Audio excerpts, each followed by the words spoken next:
Hello everyone, welcome to Virakti Education. So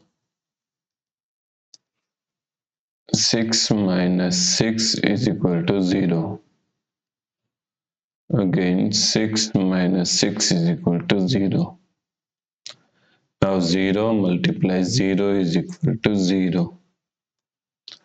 But this answer is not correct. This answer is completely wrong.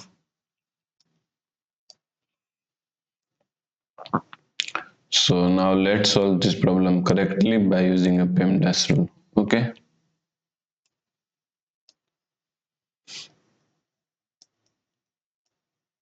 PEMDAS.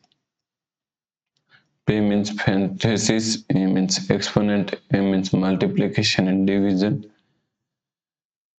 A means addition, and S means subtraction. Here multiplication and division both have equal priority, and addition and subtraction also have equal priority. Okay.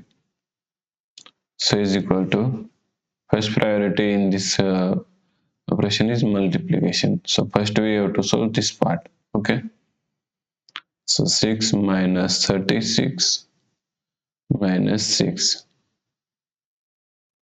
Now here is a subtraction and here is a subtraction. Therefore we have to solve it from left to right. So first we have to solve this part. Okay. So 6 minus 36 is equal to minus 30 minus 6. So minus 30 minus 6 is equal to minus 36. Therefore the correct answer is minus 36. Okay. If you like this problem, please like, share and subscribe Virakti Education YouTube channel. Do not forget to comment your answer. Thanks for watching the video.